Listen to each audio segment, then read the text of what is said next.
I'm going to call the December meeting of the Washington County Finance and Budget Committee meeting to order.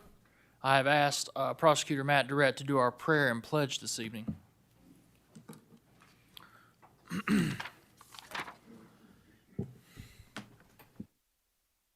With me, please.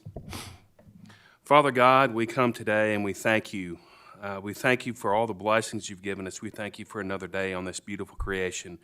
We thank you for the seasons that remind us of the regeneration of life that you have created. We thank you for all the blessings that you've given us. Lord, I ask you to be with this body.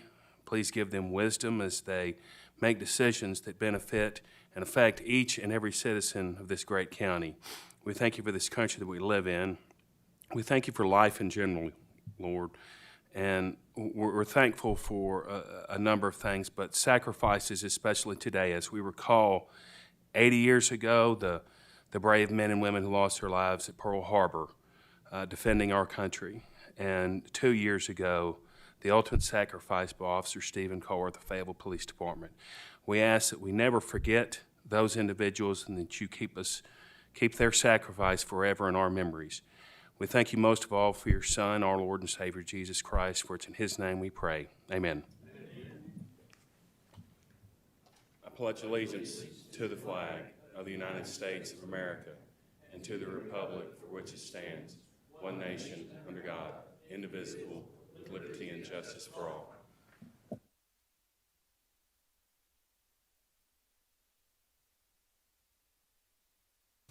Thank you, Prosecutor Durrett. Are there any changes to the agenda? I have to make a motion to add an item 21-0-147.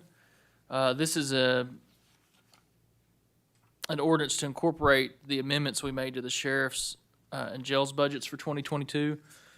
What I've been told is that budget was filed with the clerk's office without implementing some of the changes that we made as a body, and we just need to add an ordinance to make those changes. So it's essentially correcting errors and omissions. Do I have a motion to add this to the agenda? So moved. Do I have a second? All those in favor? Aye. That will be item number 22. Do I have a motion to approve the agenda? Moved. Second. Moved by J.P. Wilson, seconded by J.P. Duncan. All those in favor say aye. Aye. Those opposed? The agenda's been adopted.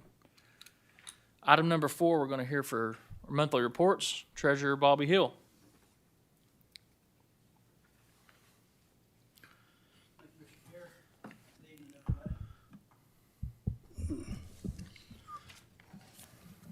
$4.1. If you look at the first line, 1,000 general.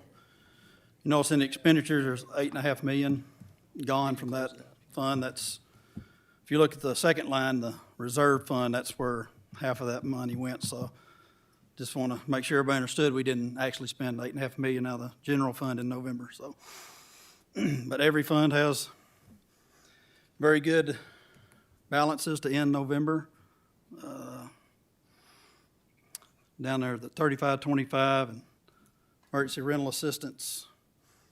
We sent out almost $1 million in November, and just the first week in December, we sent an extra $600,000 for rental assistance. So that program is going well. It took a while, but it finally kicked off pretty well. The second page, 6,002 collectors unapportioned. You notice there's $21.5 million there.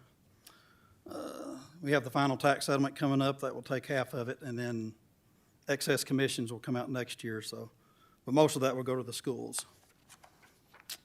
Bottom of the third page, we ended the month with over $103 million in the bank.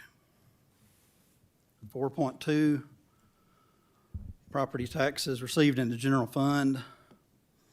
Again, we were over 2020. We're almost at projection right now. We still have probably another $1 million to go here later this month. 4.3, the 1 cent sales tax. Again, I guess it's not surprising anymore, but we were up a little bit. As everyone knows, the census knocked us down. But if you go back 10 years to November of 2011, we were down 19%. So a 2% gain, can't complain about that with the census. 4.4, jail, almost 14% growth this month compared to 2020. Almost 1.2 million came in, and for the year, they're already at 1.5 million over 2020. 4.5, the local distribution. All selected categories were up this month. It didn't account for much money, but the biggest one was, I guess, bars, were up 154%. And finally, 4.6, a half-cent state sales tax for roads. They were up almost 20% this month. 185,000 came in, and they're almost $250,000 over this same through 11 months of 2020. That's all I have. Any questions for Treasurer Hill? Thank you, sir. Thank you. Item number 5, I was told late this afternoon that Mr. Driver had a conflict this evening, is not able to be here. The insurance report's in the packet, and if you have any questions, I'm sure you can reach out to him. Moving on to item number 6, the comptroller's report. Mr. Worthen.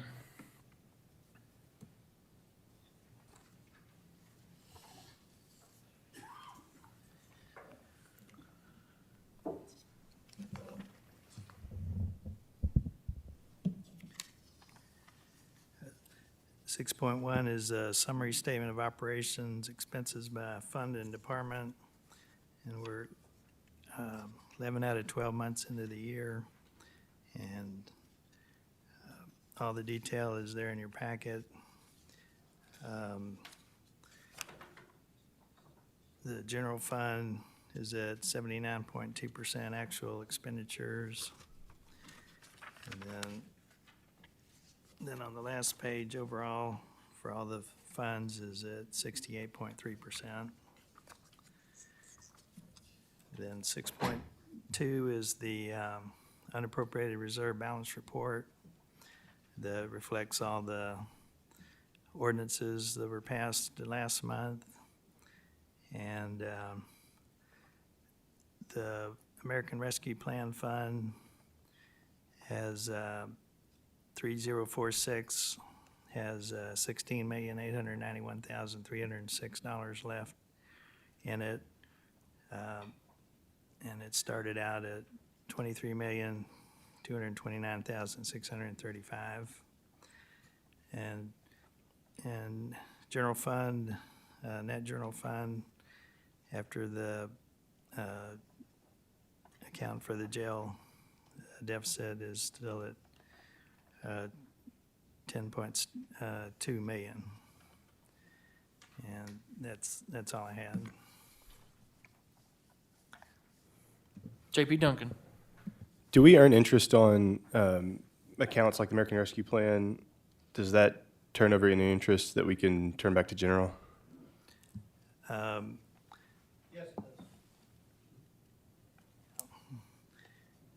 Same thing with general reserve fund, that's invested somehow? Yeah, I think that's Bobby's end of things, but Sorry. yeah. Any additional questions? Thank you, Comptroller Wortham. Appreciate you.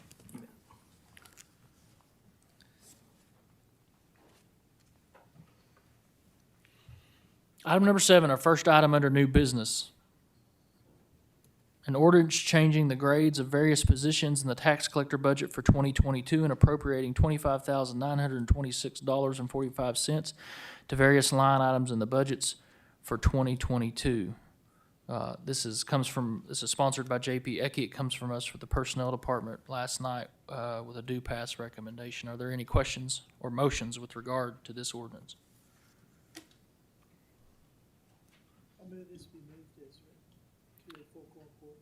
I have a motion to pass with a due pass recommendation to the full quorum court by J.P. Ussery, second by J.P. Simons. Any more further discussion or questions? Public comment? Seeing none, we'll take the question. I have a motion to pass by J.P. Ussery, a second by J.P. Simons. All those in favor, say aye. Aye. Those opposed? Item number 7 will move to the full quorum court with a due pass recommendation. Item number 8. An ordinance changing the title of lead deputy coroner position in the coroner budget for 2022. Well, this once again comes to us from personnel, sponsored by J.P. Ecke.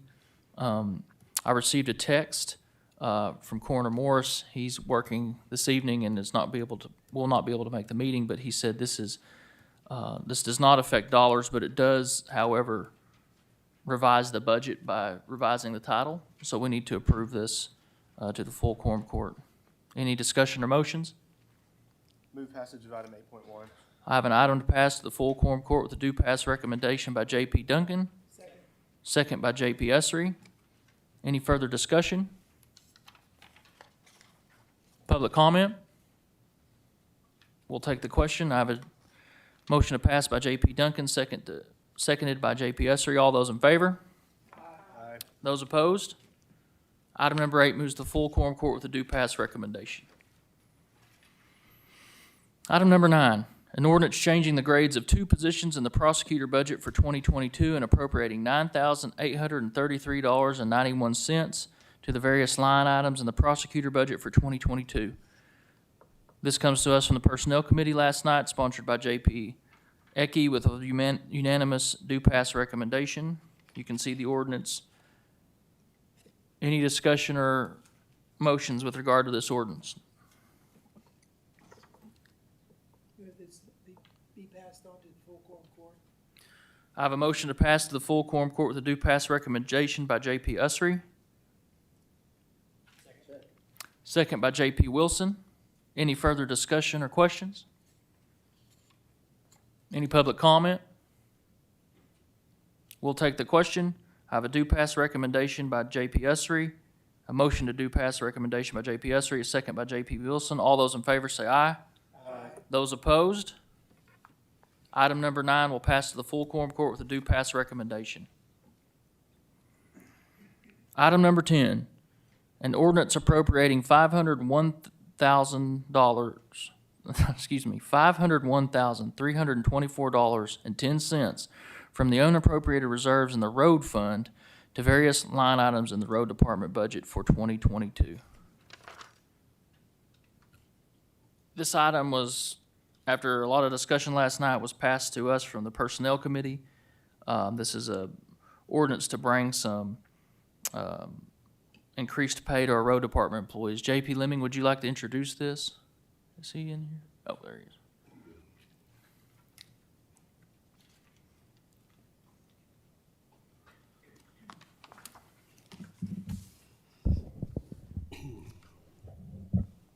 I don't have that ordinance in front of me, but what this is I'm trying to get the low-pay employees, I'm trying to move them up to, the lowest one's up to about 15 an hour, and then move a couple of, after that, I'm trying to get everybody up to about 20 an hour, and I'm trying to do it a fair way to where the lowest ones will get $3, the ones in the middle will be $2, and then one on top will be $1. I know it's not perfect, but we all know our road employees are struggling. They are in very much need of getting some more pay on the low end, because they're not making wages and they're having to work double jobs, and we got to do something for them. Thank you, J.P. Lemming. Are there any questions for J.P. Lemming?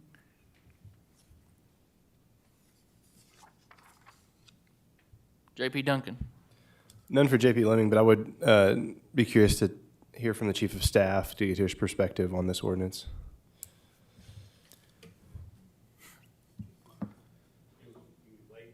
Here, come on, Brad. Or if you have a question. Do you have questions for J.P. Lemming? I'm sorry, just a second. Not for JP Lemming, but I'm curious if we can't take 10 and 11 together because they're covering the same ground, and it seems like we need to consider them in tandem as opposed to separately. I would agree with that, and that's probably me, I should have mentioned that before this. But additionally, I think you could take 10, 11, is it 16? And 16 together. And so I would open debate on all those right now because I think we do either or of any of these, we don't do all of them. So, how best to do that? Patrick, do you have that ordinance that's on 16? Do- The 16 item, what is that? I mean, can you elaborate on it just a little bit? That ordinance was, so if you recall, a couple weeks ago, we implemented an enhanced pay system out of the American Rescue Plan for the detention officers at the juvenile and adult detention centers. And what that did was that gave them $150 a week bonus, and it also provided a system for retention and referral bonuses, if you remember that. Sign-on bonus, and also referral bonuses if a current employee referred somebody to that. That takes, at the request of the people in the road department, that same system and implements it for the road department. So that's the one-time bonus for everybody then? Well, it will go on throughout the year. It's not a one-time bonus. It's $150 per week that you work in person. It won't be a one-time bonus. It will only last a year, if that's what you mean. It goes throughout the year. Right, it ends Yeah. at the end of the year. And maybe if we back up and just frame this argument for a minute, I think for those of us who weren't there last night, I would say that our whole compensation structure as a county needs a lot of work. And I think we all admit that. And I think we're all ready to take on that work. But that's a very big task, and it's going to take a lot of elbow grease. And so any of these ordinances that we're looking at tonight, any of these three, I look at as a bridge to get us to that point until we can overhaul our salary structure. None of these do I consider to be a permanent solution to any of this. And so I think we need to look at them from that angle. Would you think that's fair with your ordinance? Yes, but I think my ordinance is going to be a permanent too. I want it to go on. I want them to get this pay. I want to move them up, and I want them to stay there. I mean, it'll change some. Right. And I know it's got, like you said, we got a lot of work to do to it because I don't want to, I know there's probably going to be a bump or two right there where somebody makes $1 more than a supervisor, and we can't have that. So we'll have to overhaul that a little bit. I know it's not perfect, but that's what we said. We got a lot to do, and we know that. Well, I think this, yeah.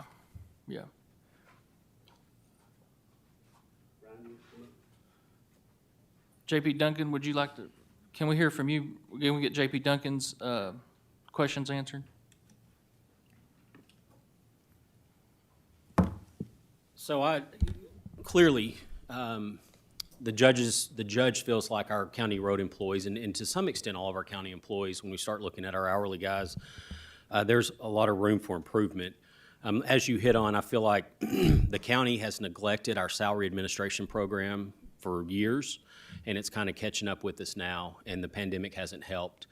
The salary administration program, I believe the intent behind it when it was adopted and administrated originally, I think it was probably in a better shape than it is now because it was the best thing going forward.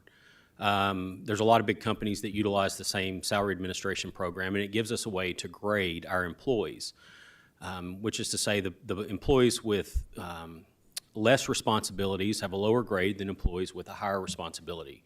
Unfortunately, we've kind of let that go, and it's kind of gotten to a point where we've got a problem. So I truly believe, yes, these guys need a raise, absolutely. My thought is, as you said, JP Deakins, it's a system problem, and anything else is should just be viewed as a Band-Aid. $1, $2, $3 an hour, it doesn't matter. we've got to address the systemic issue, which is the program, and not just an individualized issue. And so my challenge to this committee and to the quorum court would be that before we begin budget discussions, and that's a pretty generous timeline, in my opinion. I think we could do it a lot quicker, and it's to myself as well, is that we come up with a new program, that we correct where we are to bring them up in line with comparable pay. I think it was at the end of 2019, there was an ordinance that was passed that took half of the county employees out of our salary administration program, which was great, and has worked great for the sheriff's office. But it left a lot of our non-sheriff people kind of down at the bottom, and they see it as not getting the same consideration. It's been an issue since that time. Why don't we get the same thing? There's these built-in bonuses and upgrades, and yet we are still stuck with trying to navigate this system that has a lot of nuances in it, that doesn't really give any control to anybody unless it all comes back to the quorum court. And so, yes, I think that we've got to look at what is best for all of our employees moving forward. And so I have started the process in talking with the Johansson Group on us looking at where we are in comparison to other counties, municipalities, and private sector. I realize that we will never be able to pay necessarily what the private sector does, but I think we can do better for our employees to get closer to that. There are some benefits of working at the county. I think for a long time we've touted that our greatest asset is the benefits, not just your pay, but your benefits. Well, to be real honest with you, our benefits aren't that better than anybody else anymore. Insurance is going through the roof. It's going to continue to do that, and our employees are going to continue to pay more, or their rate or their deductibles are going to go up. I mean, we've got decisions like that over the next year that we're going to have to make, and so I don't think we can still tout, well, we don't pay well, but our benefits are great anymore. I think those days are gone. We've got to start looking at what our pay is and not just relying on our benefits to get us there. And because of that, we're having problems. We have problems keeping people. We get people that leave to go take jobs, $25, $30, $45 an hour, driving a front-end loader or something with a private company. It may not last forever for them, but right now, they do what's best. We all do what's best for our families right now, and that's where we are. So I certainly, and Judge Wood absolutely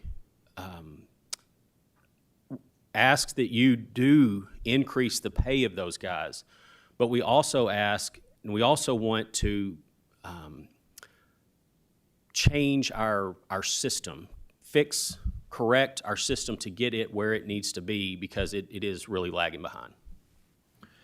I want to say something, because I think last night there was a lot of frustration, and there seems to be this feeling or this narrative getting out that this problem has been neglected for years, but of recent is being ignored or overlooked. But I met with Chief of Staff Lester and our compensation consultants, the Johansson's group, earlier this summer. And all of these same problems were brought up during that meeting. And what we were advised to do was it was going to be a multi-year, multi-step problem to fix. That's how far behind we've gotten. And the first step that we were advised to take was to raise all the grades up to 10%, which is what we did in the budget this year. So we're tried. Now, if somebody wants to criticize that we are not moving fast enough, that's probably fair, and we'll accept it. But what I'm saying is we are moving that direction for the other JPs who have not felt that. We're trying to get to that area. I would agree.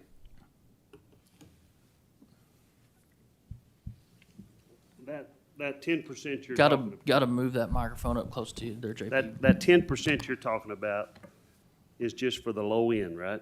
It's not, the employees at Washington County next year is going to get a 3% raise. They're not going to get a 10 or a 13%. Every grade was moved up 10%.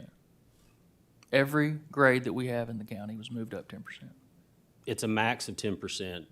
You will get at least a 3.5% or you could get a 10% depending on where you are in the grade. It wasn't an overall, it's not an overall increase for every employee the same way. Right. We basically moved the scale 10%. Okay, to elaborate get on it. that a little bit more. So if you're making $16 an hour, they're gonna get 10% or they're gonna get 3%? Well, it depends on what their pay, where they are in the pay grade. And if they're making 16 an hour and they're at the minimum and that pay grade goes up 10%, they're gonna get 10%. If they're making $16 an hour and they're at the top of that pay grade, and so 10% doesn't move them up, but 2%, then they'll get 3.5%. Or if it moves them up 5%, they'll get 5%. Can you elaborate on a little bit more about how many employees you have down there that's gonna get that much? Off the top of my head, I couldn't tell you who's gonna get what based on that. Honestly, I don't have, I can get that for you. I don't have it, I don't even have it on my desk. But I can certainly pull that and send it out to the JP so you can see exactly who's moving up. We've got that data. Well, I had my chart and I just didn't, it wasn't on there that I've been using, but I'd like to know that number. I mean, that'd help us, that'd still help us, because we get a lot of questions as who's getting what and how much they're getting, and we can't explain it to them because we haven't been 100% told all that. And I think anytime we enter the realm of salary administration conversation, it is extremely complex with the county. And I have frustrations with that too. I realize some of it's necessary. I think there's some of it that could be simplified. But the reason we did that was to ensure that everybody would get something next year. That's why we did the 3.5% merit raise and moving the grades up 10%. We tried to be very methodical to ensure every employee would get something in that process. So there's possible some will get 10% and there's possible that they'll get 1%.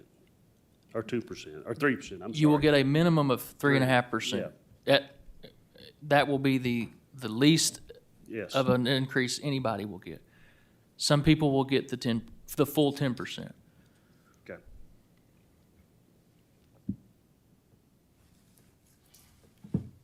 Come on up. JP Pond, I think you were wanting to speak too.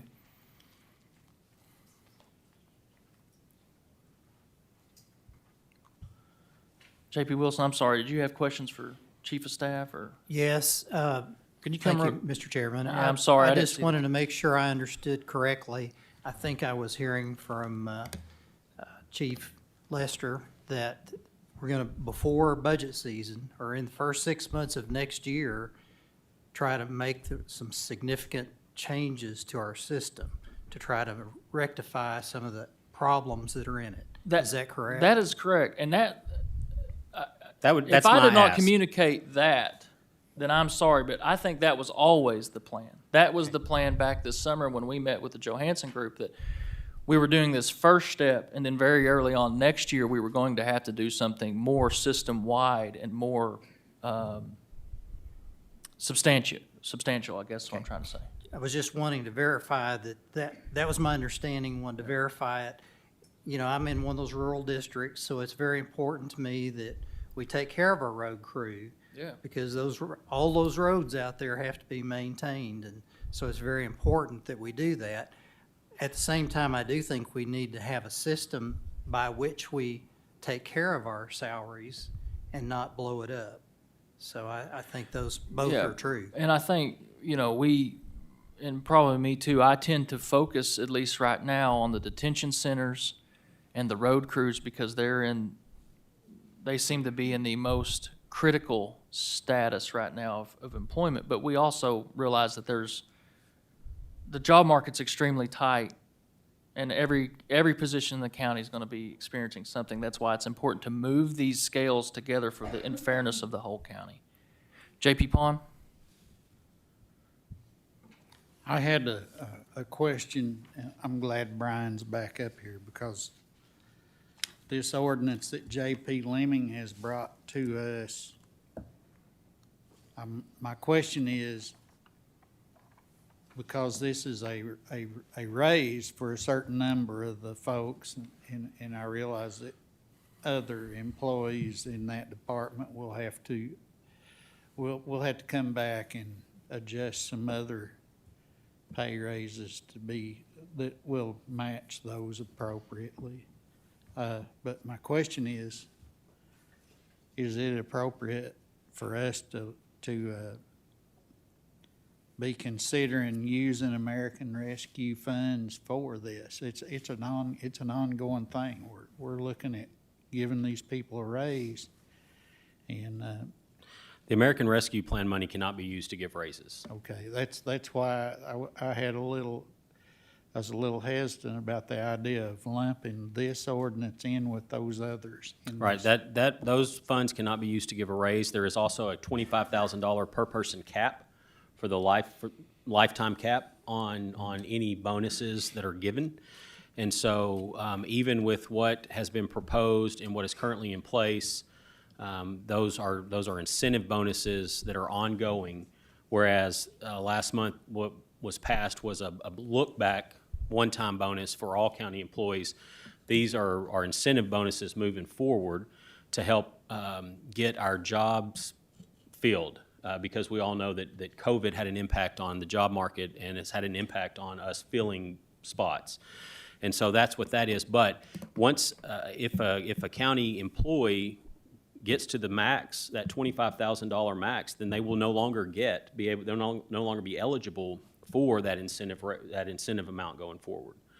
But very specifically, we've been told that raises cannot be funded out of the American Rescue Plan, which is why we changed the wording, because our intent with the first go-around, the first ordinance, we called it a raise, but it was really a forward-thinking incentive bonus. And so we reworded that and redid it because we wanted to make sure that there was no question about what we were doing. We weren't funding permanent raises, we were funding incentive bonuses. Okay, and my other question has to do with, because of road department employees, discussions I've had with them, and how long would it take? And I'm just talking about the what kind of money they're looking at receiving in a paycheck after the first of the year. Not even counting these ordinances we're discussing. How long would it take to print out a sheet of paper for each individual road department employee to pass them out to show them what their paycheck's gonna look like after the first of the year? Based on the moving of the scale and with the 3%? Based on what We can we've send that done out. so far. I've seen that document. I mean, I've seen, I believe, what it is that looks like. That could be sent out to county employees tomorrow. Each one of those road department Everybody in the employees, county. each one of those needs, everybody in the county. Right. It's been broken down to look at everybody in the It county. would relieve a lot of stress with and boost morale a little possibly if each employee in the county Sure. could receive a sheet of paper saying, this is what you'll be making according to what we've done so far, not even counting what we're looking at now. Just try to relieve some of this stress. Absolutely. Okay, thank you.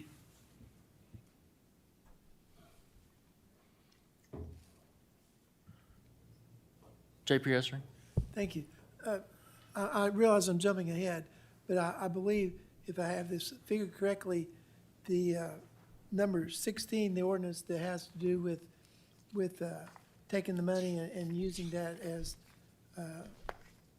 retroactive, I guess that's what that one would be, if I understand it No. correctly.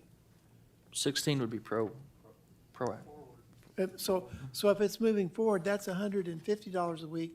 $3 an hour is $120 a week.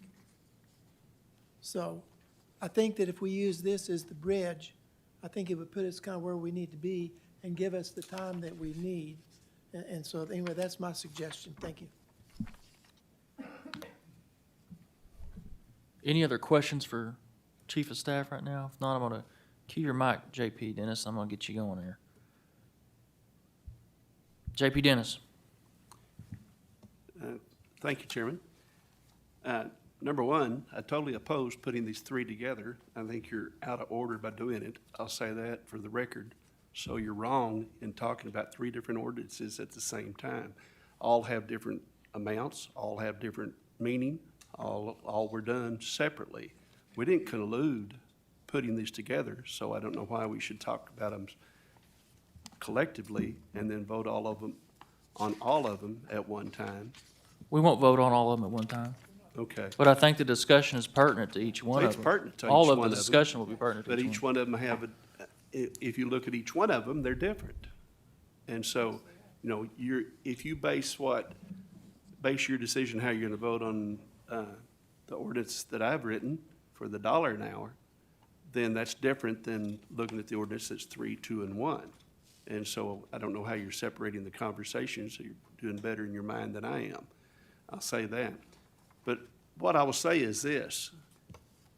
Back in September, I went down to the road department to visit, find out what's going on. I like to do that, done it in the past, for other departments as well. I found that the morale was terrible, that people were quitting and threatening to quit and wanting to know if anything was gonna be done.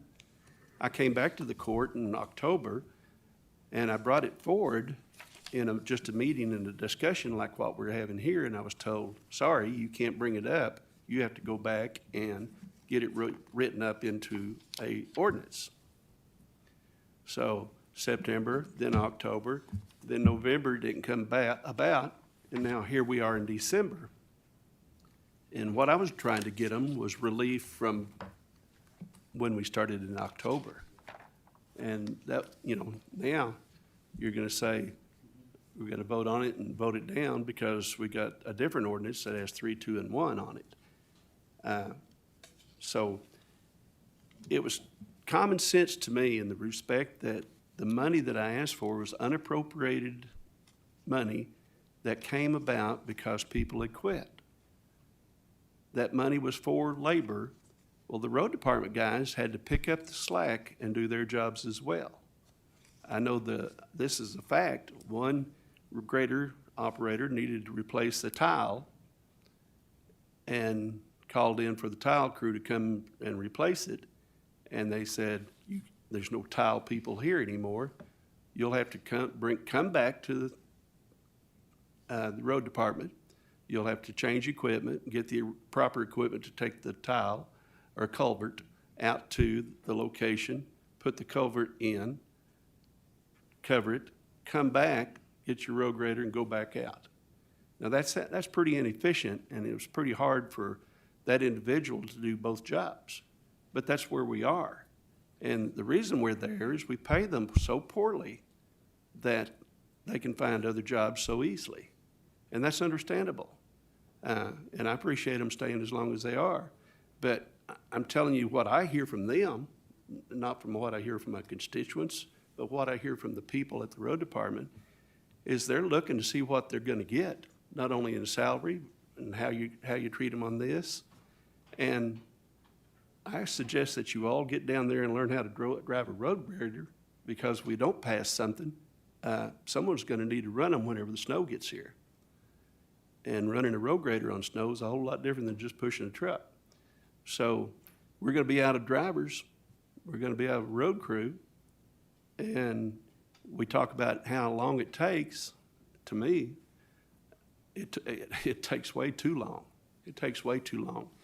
And for the public to know, FOIA is killing this court, because we can't talk to one another. We can't, you got to do everything you do separately, and then you come to the committees, and then you may get to talk and you may not get to talk. I'm kind of reaching my boiling point on it. I haven't yet, but I'm about to. And it's time to do something and quit saying, let's put it off, let's put it off, let's put it off. So that's how I feel, and I'm not the one missing out on the pay. The road department's missing out on them, and so many other employees too. But if you want to restore the faith, I suggest you pass something tonight. Thank you. J.P. Wilson. Thank you, Mr. Chairman. This is the first really that I'm hearing of item 16 on the agenda tonight, and I'm understanding it's $150 a week. Is that $3.75 an hour for a 40-hour employee? I mean, that's my calculation. So had a couple of different scenarios. One is $1 an hour, and one's a 3-2-1, but this one would be $3.75 an hour for the year of 2022, and give us the 6 months, the next 6 months, to try to get something more permanent lined out for going forward. Is that correct? That's correct, because I think timing-wise, I just want to make sure everybody, if we redo the salary administration, chief of staff, you correct me if I'm wrong, we redo that next year, that would be implemented in the 2023 budget. Right. That's the only realistic way to logistically do that. It could be, I would argue that it be done retroactively to the first of the year in 2022. After we've already given people enhanced pay of one sort or the other? Well, I would like to see those numbers work out. Just to finish my comments. Yes, then. yes, sir. So that would come out of the American Rescue Funds, is what Yes, sir. what we're asking for. Yes, sir. And again, that would give us a buffer of some months to get things lined out. To me, this seems like a good move. It's higher than the other numbers that are being discussed, and I'd like to see us pursue number 16.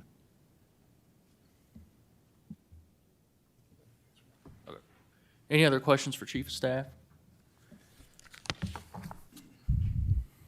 Nope. J.P. Washington. J.P. Washington. Thank you, Mr. Chair. My question is, how realistic is the 6-month time frame in the overhaul? I asked that question last night, and no one could give a time period that it could realistically be done. So that's my concern. We're saying, oh yeah, we can get it done before we start the next budget cycle, but how realistic is the 6 months? I think that's a very realistic time frame. I think we can do it in less time than that. I'll commit to that. I think I don't want to speak for her, but Chairman Ecke has also dedicated herself and her committee to that. I think the first part of the year is a good time to do that before we get into the. Well, let me say this, Follow a plan can be presented to you in less time than that. It'll be up to this committee and the quorum court to act upon that. I don't have any control over that, but a plan to the system and an overhaul can be given to you sooner than 6 months.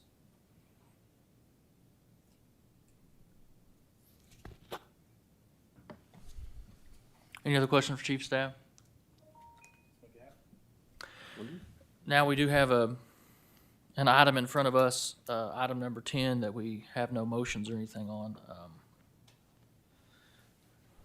I will say that I think this particular item, no matter what the other justices, where their support lie, has a lot of, we heard some of that last night, this has a lot of inherent problems in it, because this,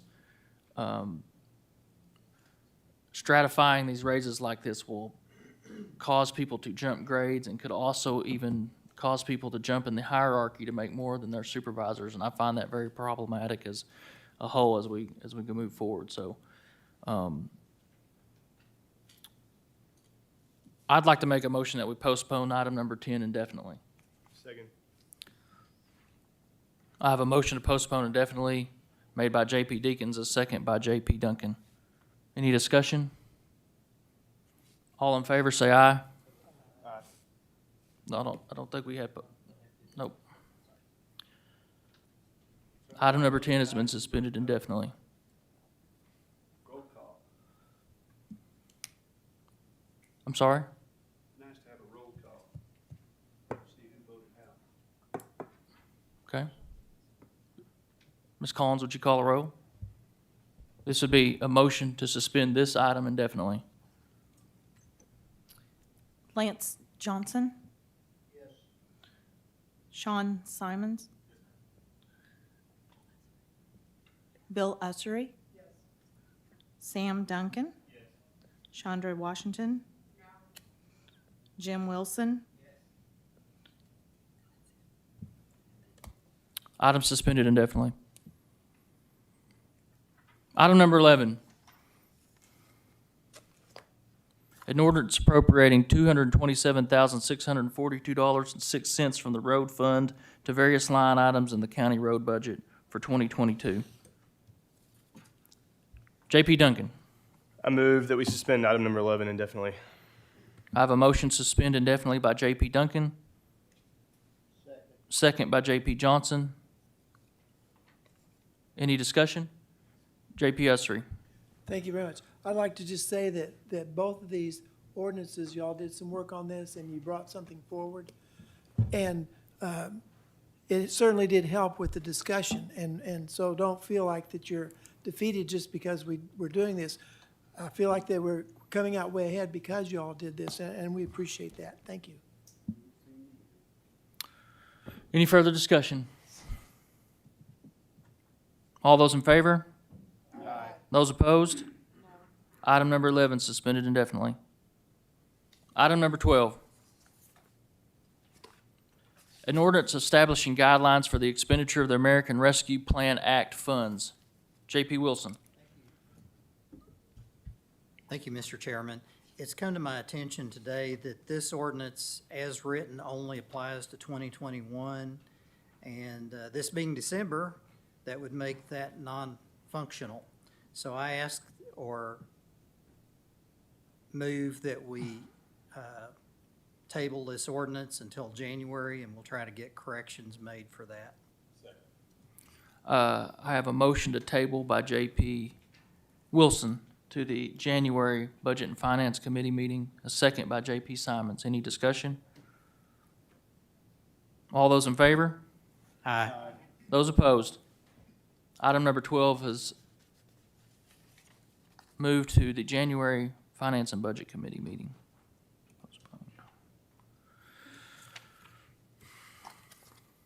Item number 13, an ordinance appropriating $5,392,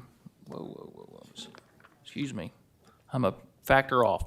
An ordinance appropriating $5,392,750 from the American Rescue Plan Act Fund to the pass-through payments line item in the 2021 American Rescue Plan Act budget for the Washington County Rural Fire Associations.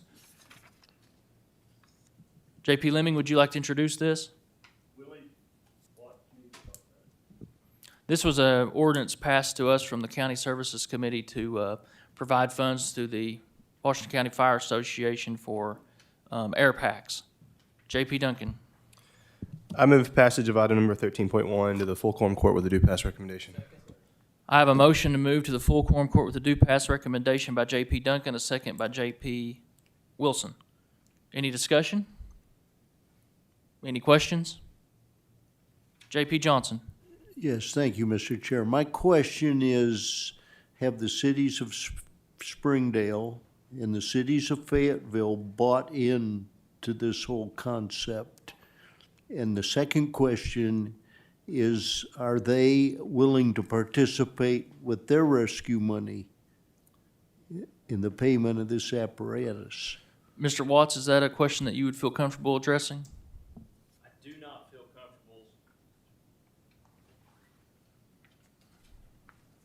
I do not feel comfortable answering on behalf of the city of Fayetteville and or the city of Springdale. I can't address your first question, which was, you want to repeat it again? I mean, have they bought in with this and this equipment is going to every firefighter in Washington County, as I understand? That is correct. Okay. But those two cities have not been asked to participate financially. They have been asked to participate financially in different ways, and they are participating financially in many different ways. Would you like some examples? So I think we've given examples in the last several meetings now, but to be specific, the city of Fayetteville and the city of Springdale both provide aid, automatic aid to the unincorporated areas of Washington County. Many times a year, often many hours. To be specific, over the last 36 months, about, let me see here, about 5,604 hours, man-hours, were provided to the unincorporated areas of Washington County at no cost to Washington County. So that's one of the ways that the cities of Fayetteville and Springdale participate. Some of the other ways that they participate is they provide support functions like we spoke of last time that support this particular program via the SCBA fill stations, which are about $60,000 apiece. There's 4 of those located in the city of Fayetteville. I do not know how many are located in the city of Springdale. That's another participatory piece that they provide. There's many other ways that the city of Fayetteville and the city of Springdale have elected to participate in many other supportive features, such as the radio system that's currently going on in Washington County. The city of Fayetteville and Springdale are going to participate by allowing the Washington County system to incorporate into their current system, so we'll bolster the radio system. And there's a lot of factors in there where the cities participate in this.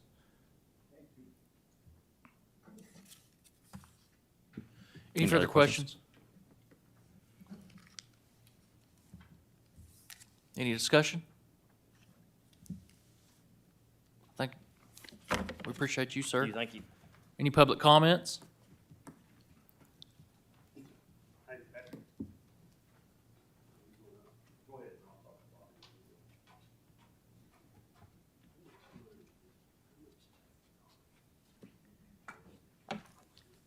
Thank you, Mr. Chair. My name is Beth Koger. I live in Fayetteville. I just have I'm wondering how the rural fire departments have managed all this time without having one of these devices for every firefighter.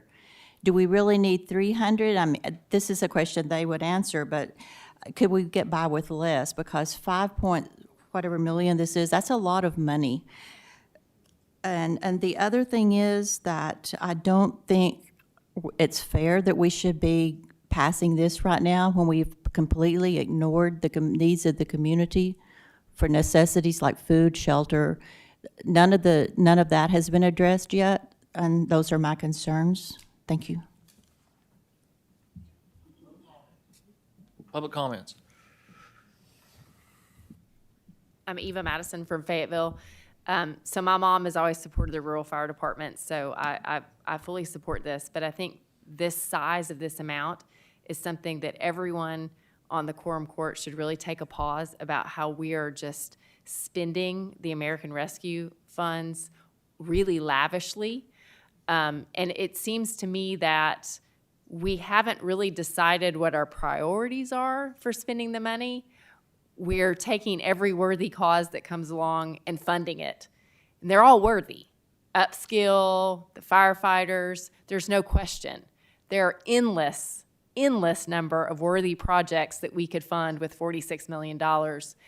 But that money's gonna be gone really fast at the rate we're going, and we won't have done any assessment as to what our priorities are. I still think about the juvenile courts building. What's the plan for that? I think about just the presentation we heard last night at jails about the wanting to have a classroom available at the jail.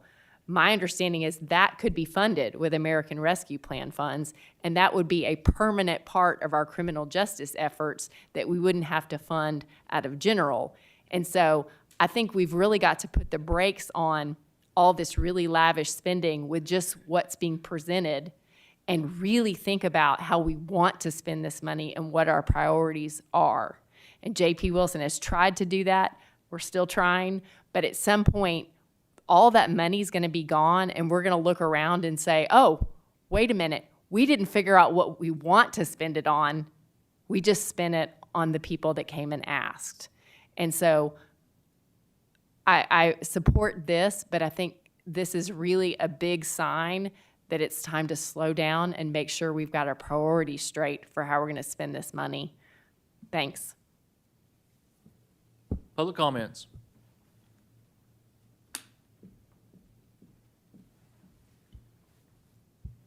J.P. Simons, do you have a comment? Yeah, I know I'm out of order, and I apologize. Well, what's the time frame? If this was funded, Willie, I'm sorry to call you back up, but if this was, is there a time element to this? I'm sure you probably have a goal in mind, but is there, hey, we got to get this bought before the end of the year because prices are going up or any of that? No, that's not going to be, that's not feasible. And you ask about timeframes, and obviously, with product shipment and availability, I can't answer that, honestly. You know, I know there's a time limit on expenditure of funding for the American Rescue Act, and so we obviously want to fall within the parameters of that. But realistically, I don't have any idea what the product, and I mean, I could have told you back in October, you know, you're looking at about a 6-month turnaround as far as product goes. But I can also tell you that we've probably seen multiple price increases since we put this proposal together. Sure. We've probably seen, you know, support issues with regards to being able availability of the product, and so the time frame, I have no idea. We're hoping that we can if we can get this moved forward, that we can go ahead and get this stuff ordered, and within 6 months we can have this program implemented. One of the things about this program is it's a sustainable program. I believe American Rescue Act wants a sustainable program. They want a program that reaches across the community. This program does that. It's a program that will not only bolster the unincorporated areas of Washington County which you serve, but the incorporated areas of Washington County in which you serve. And so I think this program fits the bill of the American Rescue and Recovery Act. You've come up here several times and presented and been great with your preparedness and the data that you bring to the table. And I feel like we've made progress each and every time. So sorry for the slowness of this process, but I still have 3 main questions that I've boiled this issue down, at least in my mind, is, and one of them was just brought up. Are we obligated? No, we're not obligated. We're having that question here. Do we have to fund the full ask? Do we have to fund it all this year? And does it all have to be funded out of one fund? Could we maybe take a look at using different pots of money to fill this need? Maybe some of it is ARPA and some of it's something else. Those are questions I haven't answered yet. And to be quite honest with you, I can't answer those questions either. I'm not super deeply involved in the finances of Washington County, so I can't answer what funds you would be able to pull money from to be able to make this project a success. I can say that yes, the reason that we did request what we requested, and there is so many items in there is that we want to replace every current unit that is currently in service. This is not adding any additional units. This is replacing what we currently have in place. And remember what I told you a few meetings ago is we have product in place that stretches across several years. Off the top of my head, I want to say it's from 2007 to about 2018. We have nothing 2018 or above in service currently, which does not meet the standard. If you'll remember that I brought to you the reasoning behind this is because of compatibility issues. And so currently each one of these individual organizations help each other. And it happens on a daily basis. I think the last meeting we're at happened 4 times that week prior. And so you ask the question, does this program need to happen all at once? Well, yes, it does, specifically because of compatibility. We don't want to place firefighters in jeopardy because of a compatibility issue with another department that they currently work with on a daily basis. We looked for a project that was not only sustainable across a period of time, such as 20 years, but affected many, many organizations within the county and communities across the county. And so I feel like that the project kind of fit the bill of the American Recovery Act that way. We also involved our partners outside the fire service. We brought in our partners at Washington County Sheriff's Office. And so, that was one of the amendments that we made to this. So there's a lot of things at play there. And so, yes, I truly believe that that it needs to be funded as a whole. That really makes a phased approach to this. A phased really approach difficult. would be difficult, yes. It'd be nice to do half now, half next year. And that's why that the departments haven't already done that. You know, at $10,000 to $12,000 per unit, yes, the departments could probably stomach a few of those. Specifically Fayetteville, we could purchase 10 or 12 of those, a year. But the reality of it is we need these. The reason that we looked at this large sum of money and this project was because, hey, this pool of money is out there for projects that bolster the infrastructure. And so we think of infrastructure as roads and pipes and things in the ground and all that good stuff, right? But this is infrastructure as well. This is public safety infrastructure. And so it bolsters that. And this is an investment in public safety infrastructure for the next 20 years. If you invest in this project, if you fund this project, Washington County will have invested in the public safety infrastructure for a long period of time in Washington County.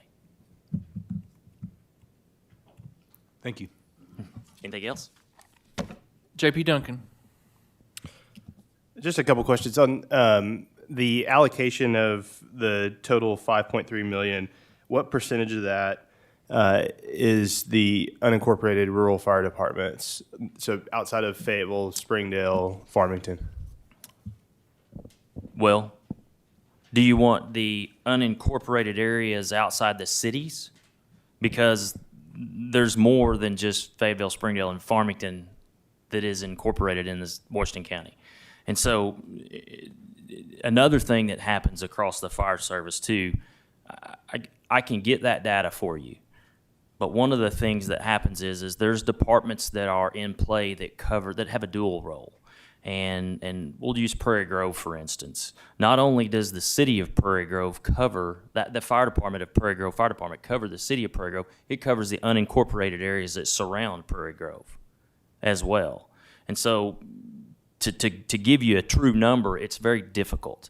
But I can tell you which cities are associated with how many. And it's about 50%.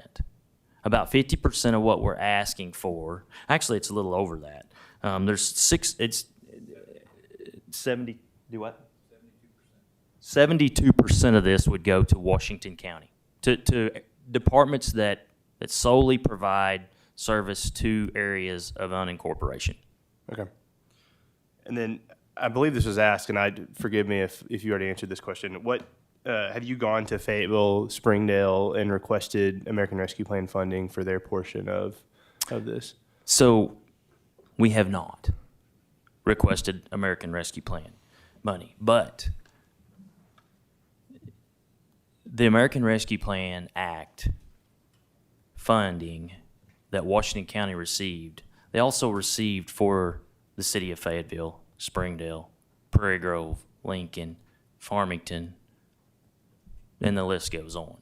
That money was also, it's not just for the unincorporated areas. That money is to serve for bolstering the infrastructure or projects that were unfunded or that were delayed due to COVID.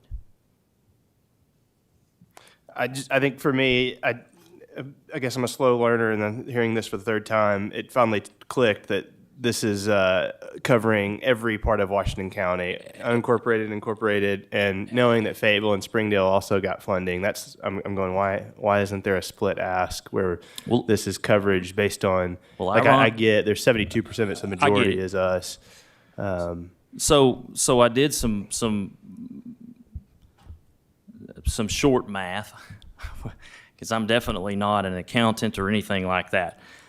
But Washington County received $46 million per se, or a little bit right around that amount, and for a population of 244,000 people.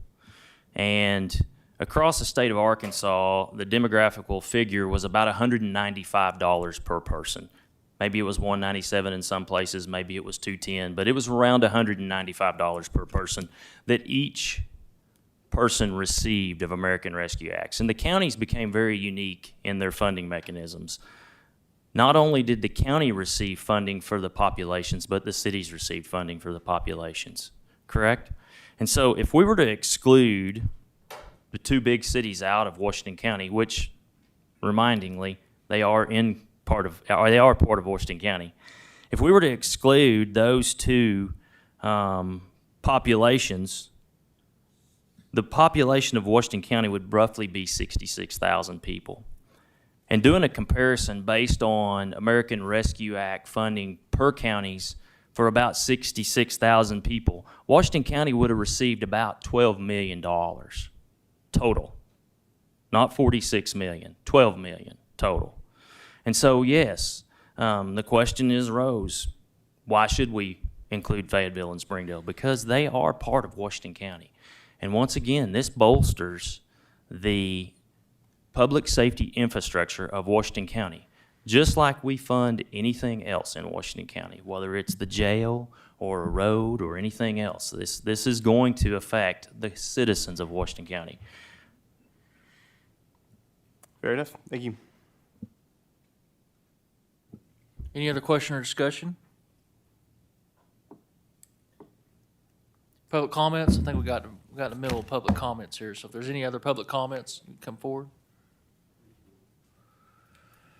So just to kind of give some information, because there were some questions asked about the cities and whatnot, and I will say that I initially had some of those same questions when it came to this.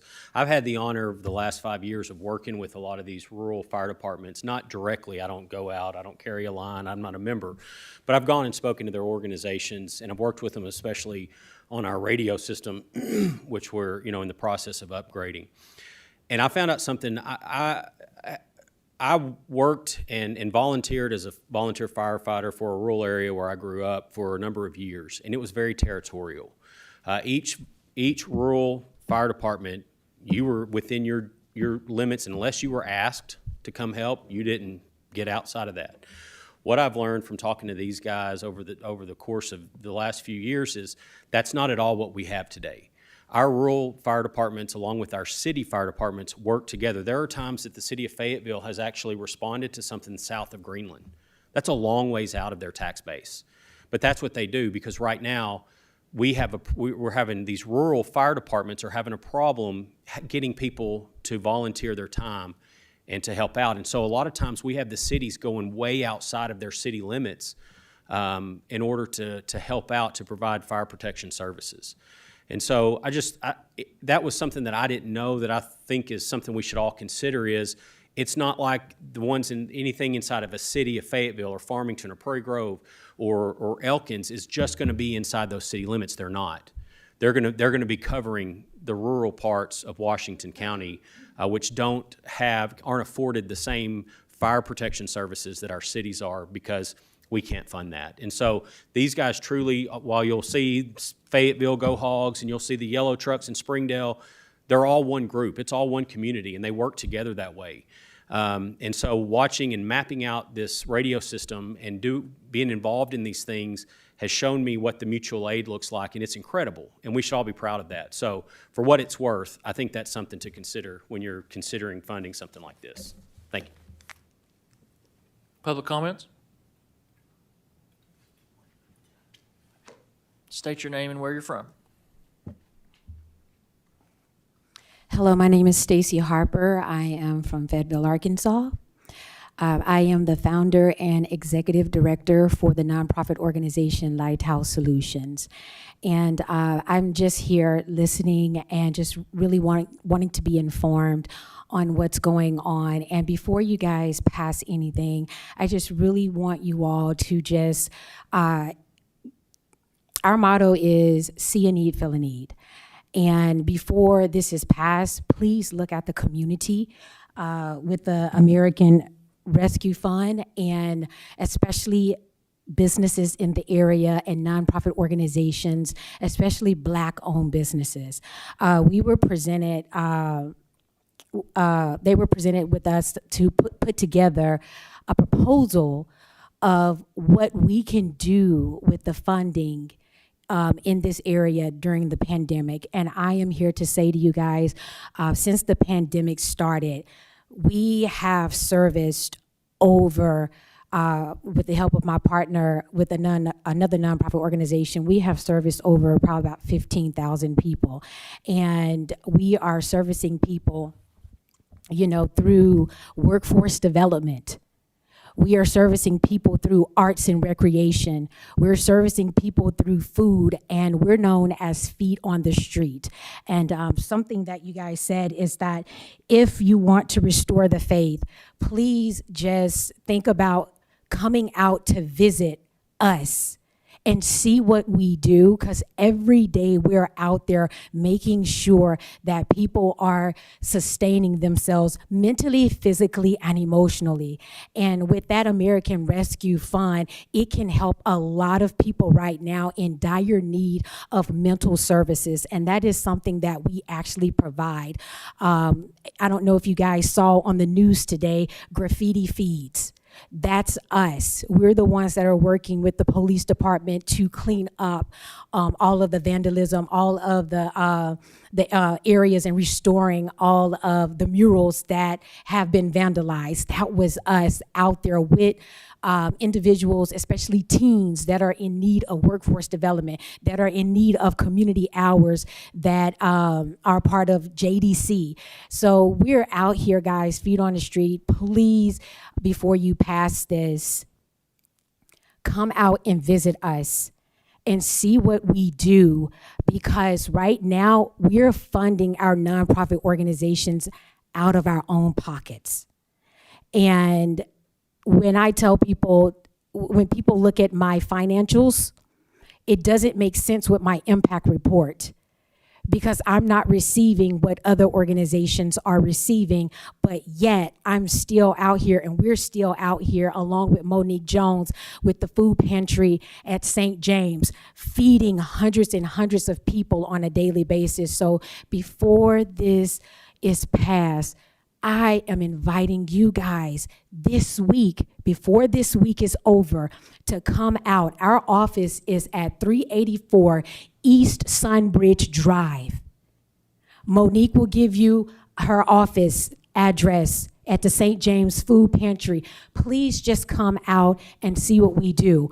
We are actually going to the different underserved communities, and we're feeding them. On December the 18th, we're hosting our Trails of Love event, where we're helping families with Christmas presents and food for kids that don't have. And we also have a project called the Life Cycle Project. Thank you. Yes. That's time. Oh, I I'm appreciate sorry. it, yeah. I'm sorry, but yes, We're well- if you can, just please come out and visit us before you pass this. Thank you very much, Ms. Harper. Public comments. How you doing? I'm Nate Walsh from Second Helping and Secondhand Smoke.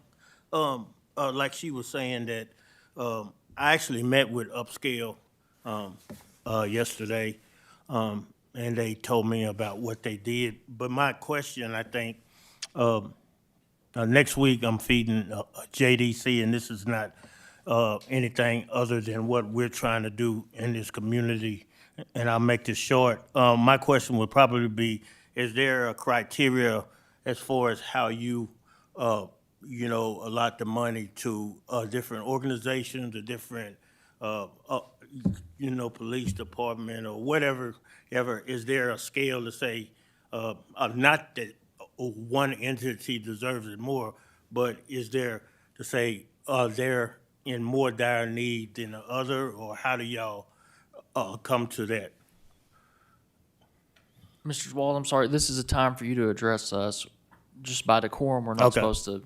Yeah, so what I'm saying is that I, I got so much respect for the fire department, the police department, and all these entities, but I just really believe that by feeding the last year and a half and seeing people in so much hurt and just looking to just eat, and people that initially hated me when I went out into these communities just because of the color of my skin, You know, I talk to them day to day now because they were really that bad. And we tried to come up with money any which way we could, you know, a big bar still to feed some people. I would love to for people to look at the communities in that angle. So I guess that's it.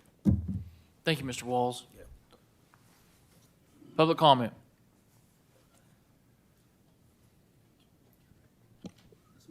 FYI, Bobby Hill, County Treasurer. Whether or not you pass this ordinance, unless you're gonna spend the money this year in 3 weeks, it's gonna go away and you're gonna find yourself doing this again. So if you wanted to pass it, you probably should say 2022 instead of 2021. That's just up to you, but if you passed it tonight with 2021, in 3 weeks, it goes away. Because it's not part of next year's budget. I'm following him. All right. Astute. Thank you, sir.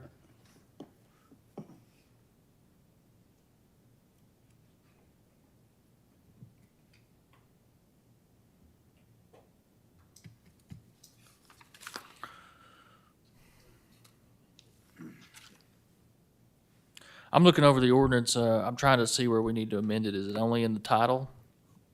Somebody help me out here. Title and Article 1 both include 2021. Does anybody have a motion?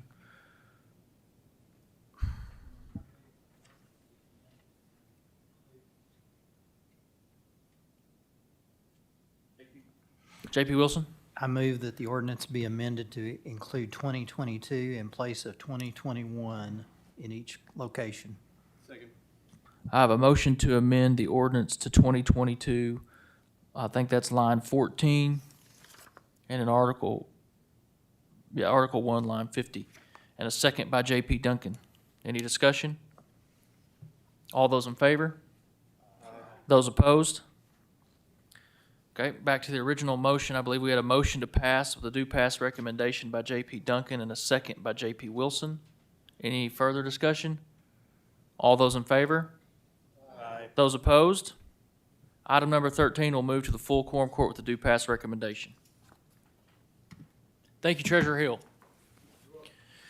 Item number 14, an ordinance appropriating $1,155,871 from the American Rescue Plan Fund to the pass-through line item in the American Rescue Plan Fund Act budget for 2021.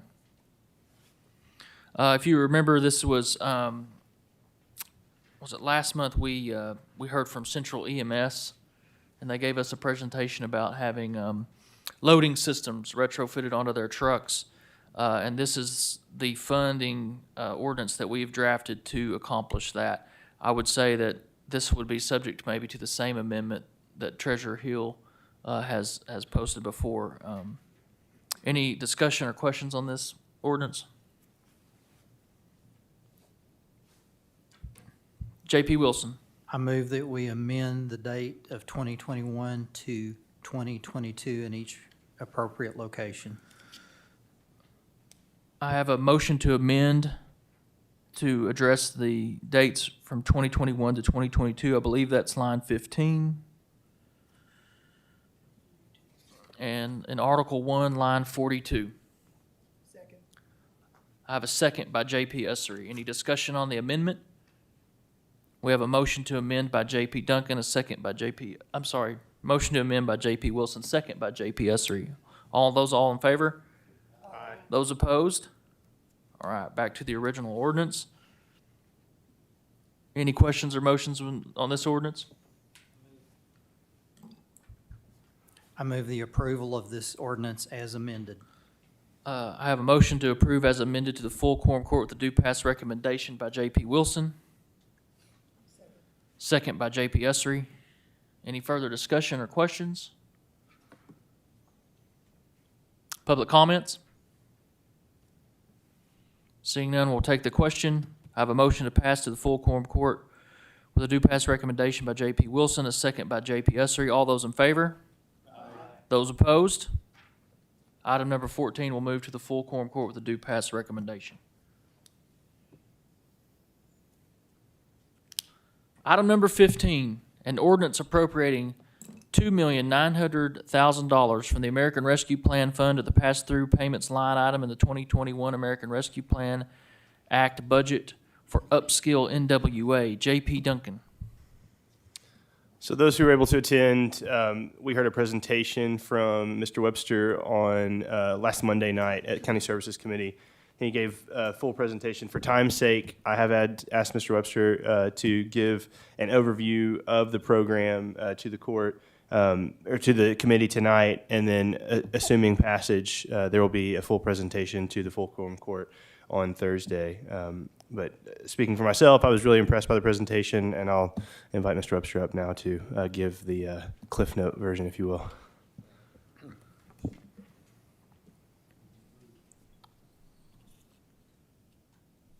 Thank you, Mr. Vice Chairman and members of the court. Yeah, my name is Jeff Webster. I'm the President and CEO of Accelerate Foundation. Speaking on behalf of the foundation, but also the Northwest Arkansas Council, the Healthcare Task Force, the major educational institutions here, the other philanthropy groups here within Northwest Arkansas, and ultimately for the citizens of Washington County. So what this program is overall, it's probably one of the biggest, most comprehensive programs as far as bringing the public-private sector together. All in, it's about a $29.5 million program to help people within Northwest Arkansas. If you look at the background points that we talked before, we have about 2/3 of our population here in Northwest Arkansas that have less than a bachelor's degree. So the point isn't trying to get everybody to a bachelor's degree. The point is there's room for these folks to move up. And many of these folks, thousands of these folks, have been impacted by COVID. We know who these folks are. Our HARC organization helps hundreds of people a week. Okay, and so we've had to help them with rental support and many other things. You likely also know that there's 4 categories for the American Rescue Plan. It's a rescue plan from a pandemic. The number 1 category is helping situations related to that pandemic and people related to that pandemic. So this program is about helping the citizens of Washington County and also other parts of Northwest Arkansas who have been impacted by that pandemic. It focuses the upskill program. It's a proven program. It's operated for decades in Texas, in Houston, El Paso, San Antonio, where it helps people, non-traditional students. It helps them with tuition. It helps them with books. It helps them with childcare. It helps them with transportation in order to get upskilled into a higher paying job. It's very much focused on our healthcare sector here within Northwest Arkansas. Those are very good paying jobs. And you'll remember Larry Shackelford from Washington Regional last week talking about there's over 1,000 healthcare jobs that we cannot fill as a region. And it's across all of our healthcare systems. And these are great paying jobs. And so we meet these people every week in tears if someone would just give us a chance to get upskilled into these types of programs. So the money here that we're talking about, as we got into this, we also have an issue on the educational side as far as the educational facilities. So Dr. Rollins from NWTI was here. Dr. Jorgensen from NWAC could be here as well. But there's no capacity at our educational institutions. So what these dollars that we're asking for, a portion of it, in total, it's a $15 million, 2 projects in Washington County. One will build a $10 million facility at NWTI and expand their allied health. The other is a $5 million expansion of NWAC here in Washington County on their RN program. So the ask on that part is really only $1 million from Washington County. You should know our foundation is putting over $5 million into that piece of that as well. But then it's also supporting people in that program. So the other $1.9 million supports people in that program. If you look at this as far as payback, you guys are the Finance Committee, it is proven time and time again in those cities in Texas that for every dollar you put into this program, the region sees $8 coming back as far as those dollars going up. So we've had hundreds of people from Washington County already apply for this program. They want to be in this program.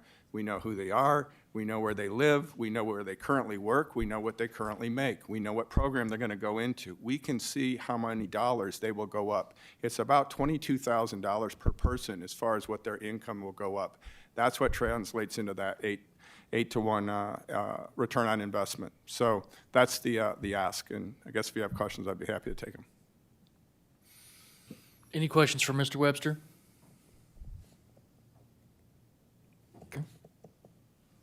Any discussion? Oh, J.P. Simons. Thank you, Chair. Mr. Webster, one thing that I had several questions last time, and thank you for answering a lot of those. One thing I didn't touch on, and I meant to, the time frame. You said this was a 5-year expected program. Same train of logic as the breathing apparatus issue. Is it possible that we could do this in a phased approach, or does all 2.9 have to be on the front end to get things started? Yeah, so that's a great question. So I would answer it this way. The dollars for the capital to get the facility built really need to happen kind of immediately. So that's the 1 million of that 2.9. The other 1.9 really is it's a 5-year commitment. And I know you talked earlier about do you earn interest or not as you hold ARP money. So yes, you could be holding that. We would only need to see that 1/5 of that per year over time, but we need to know that the commitment was there. And it falls within the timelines as far as the distribution has to be enacted through 2026, and that's within that 5-year time period. So I think that's a yes to your question. Absolutely. Thank you. J.P. Wilson. Thank you, Mr. Chairman. This program does seem like a very good program to help people in our community expand their capabilities and their income and so forth. I think the only thing that troubled me about it is at the end of the 5 years, I think the county is going to be on the hook for about $400,000 a year to support it if it goes forward. Is that your understanding as well? Me as a chairman? Yes. When I listened to the presentation, I believe that's the expectation. I would say that this particular ordinance doesn't bind us to that, but. Right. So you feel free to correct me, Mr. Webster, if I'm wrong. Yeah, so it's a 5-year program. At the end of the 5-year program, one has a decision of what they want to do. The part that's interesting is in all of those other cities, they've done this for decades, and they've funded it for decades. And we sat there and said, why would you fund this for decades? And because the program works, it helps people. It very much over-indexes on people of color as far as helping people within the community. And they can track the financial return on investment. So the people that are more looking at economic return will be able to track this. And you track these folks, not only their first job, but over time as well, so you can see the payback. So the part that was interesting to us is you have American Rescue Funds for the purpose of helping people from the pandemic, and that's what this is about. And you're doing this across a 5-year period and see, does it work? Does it pay back? It's not taking dollars out of your operating budget today. It's using the rescue plan money for people that have been impacted. You're going to have a 5-year look at this, and then you'd be able to make a decision, and there is no commitment.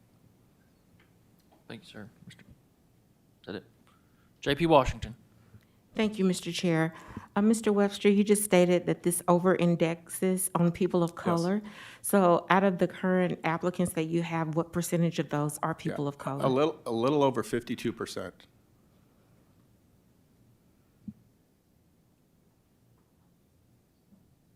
Any other questions for Mr. Webster?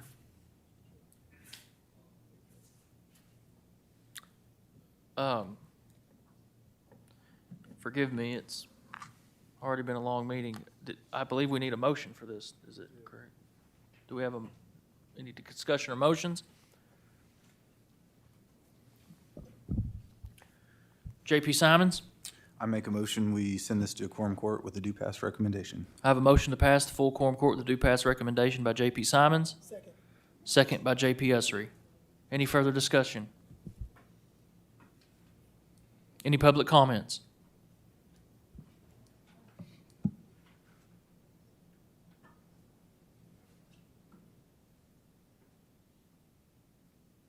Good evening. Good evening. My name is Monique Jones. I reside in Fayetteville, Arkansas. I was listening to him talking, and he was saying that there is not any organizations that are already helping in the community. University of Arkansas has reimagined Arkansas Workforce Project. I'm also, as the Director of Outreach at the historic St. James Missionary Baptist Church. I also have a business, CPR NWA. I do case management and life coaching. I'm currently working with the Department of Workforce Services, WIOA, who has a federal grant to do everything that Upskill is coming here to ask for money for.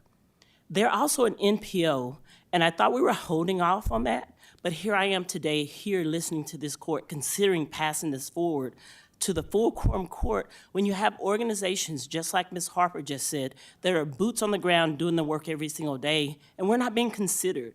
It's sad to me that you think that one person can speak for a whole community. I don't know where he comes up with his 52% of minorities have already applied for this program. I'd like to see those numbers because we're doing boots on the ground here. I'm working with Department of Workforce Services every day, and there is no way that they can access those same number of people that the Department of Workforce Services is working with already through a grant already provided by the Department of Labor. And you tell me you're going to give more funds to somebody else, another NPO outside in the community when we're doing work here every single day. You're overlooking the small nonprofit minority businesses that are doing boot on the ground work for these organizations and for our minority community, and just let him pass us by. I don't think that's fair. Thank you, Ms. Jones. Public comment.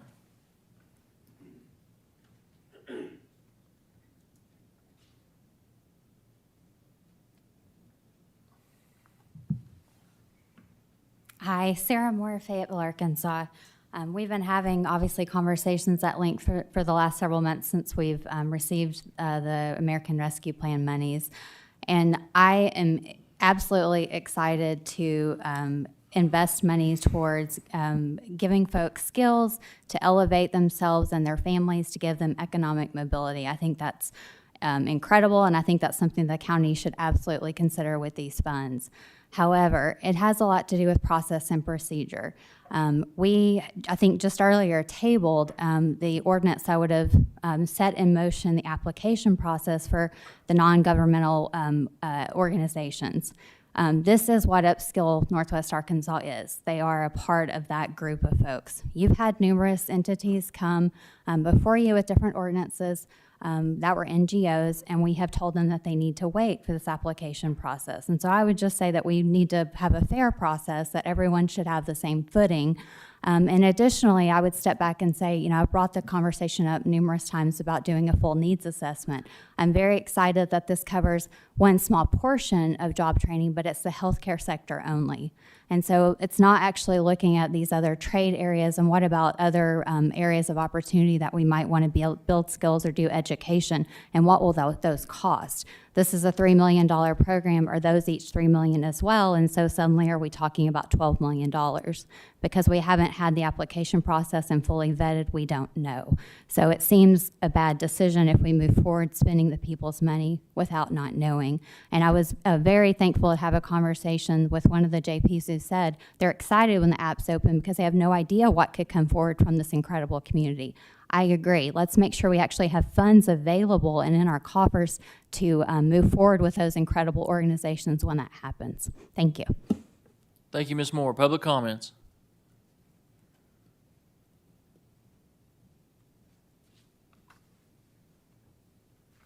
Good evening. My name is Carol Silva Morales. I'm the president and CEO of Upskill NWA, and it's an honor to be able to address the court and the public. I just want to make sure, that I address one of the points that was brought up about the makeup of our applicant pool, and just stress that we have the platform that tells us and tracks all the information that we presented to you today and all the information we presented on Monday. So for any and every single one of our applicants, we are able to tell you how much they earn because they self-report that. We are able to tell you how much they will earn if they get placed in the roles in which they want to train for or upskill into. We're able to tell you their demographic makeup. We're able to tell you if they have children or not. But we have a tracking mechanism in place that keeps real-time data on the folks that are wanting to be a part of this program. So I wanted to make sure that I clarify that point. The other is that we are currently focusing on healthcare because that is the most critical need. And that was done through a needs analysis that was completed in this region by a third party. We have a plan in the long term to be able to expand to other roles. We think about trade. We have a lot of interest in HVAC technicians, as an example, CDL licenses, but that's in the long term. In the short term, we recognize, as Jeff was sharing, that there are 1,000 healthcare openings in here, critical jobs that cannot be filled. We have 170,000 residents in Northwest Arkansas who fit in this band of people who are making between $20,000 and $60,000 a year that are ready to step into these roles.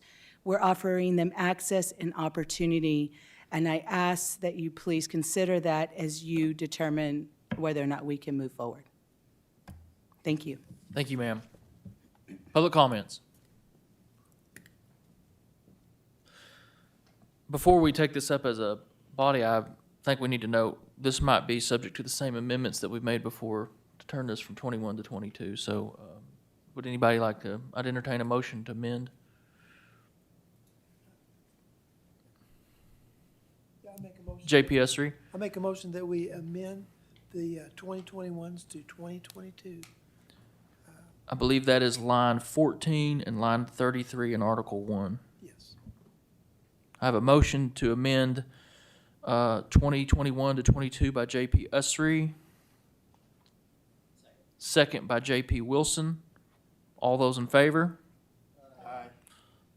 That amendment will be made, and then I will take it back to the original motion with a due pass recommendation to the full quorum court. I believe that was JP Simons. Second by JP Usry. Is that correct? All those in favor?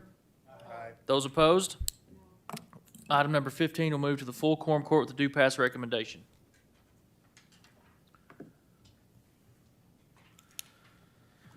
Item 16, an ordinance appropriating $862,265.64 from the American Rescue Plan Act Fund to various line items in the Road Department budget for 2022. We had discussion on this earlier with the other items. I would just reiterate that this is a plan that will mirror what we've done for the detention centers, along with enhanced pay. This will also include the sign-on and referral bonuses. So I entertain a motion for this. JP Duncan? Move passage of item number 16.1.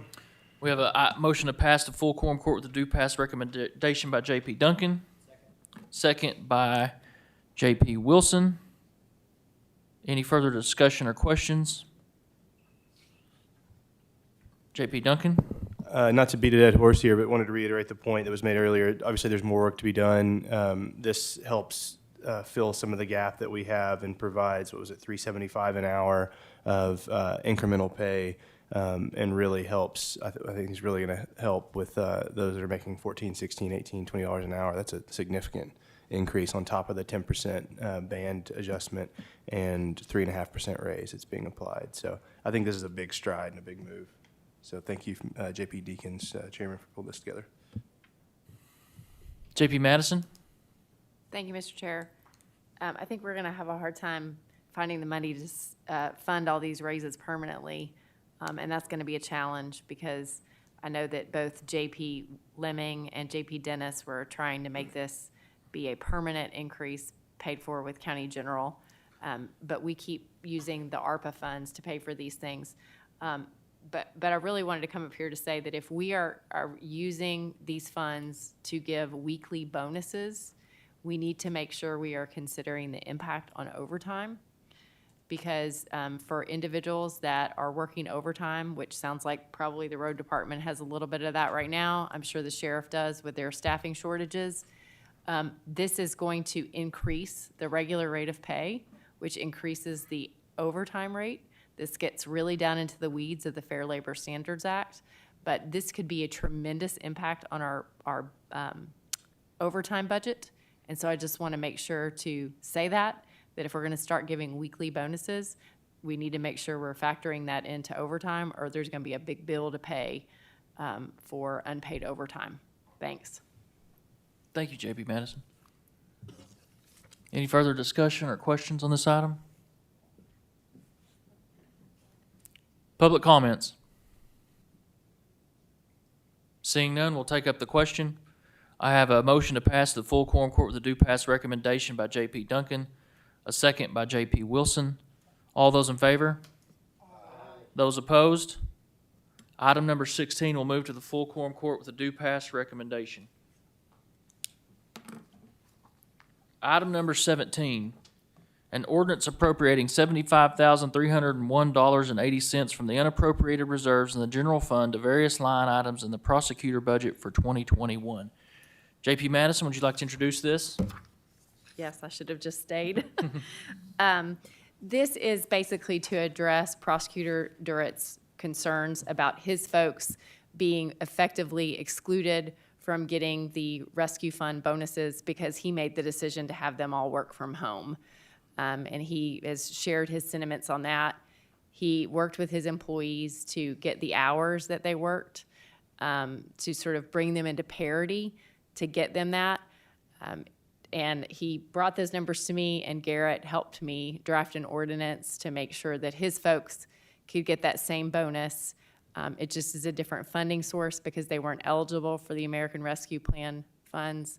But I think that he's made his case for why his folks are as deserving and shouldn't be basically punished because of a decision that he made because the courts went remote, so he sent them home. So I did check, the Public Defender's Office did not fall in the same category. Most of them qualified for the bonuses, so I checked to make sure we were doing parity in those two departments. But I would just ask for a good vote to make sure that we're thanking our prosecutor's office staff for working very hard to keep things going through the pandemic. And we're just gonna have to cough it up and put that $75,000 out of county general. I don't know if you have anything to say. And I can answer any questions if anybody. I kind of made my pitch earlier, and so this is just, I mean, I feel partly responsible for them not being eligible, so I told them to stay home. And I also feel partly responsible because I cut their hours. So, anything, and to be honest, I mean, to be upfront and transparent, they did get part of the bonus they qualified for from May on, but I kept them home. And so if there's any way that we can reward them for working because they continue to do their work, if there's any way to do that, then I would be eternally grateful. So, J.P. Wilson.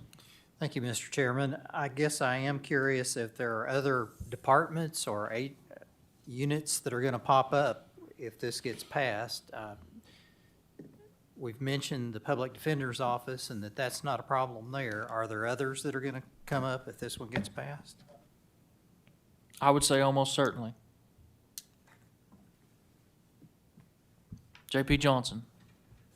Yeah, I'm struggling with this one because if we pay, essentially what we're saying is we ought to give every employee the maximum bonus regardless of whether they were exposed to the virus or not.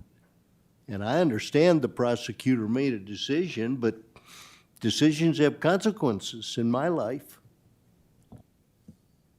J.P. Duncan.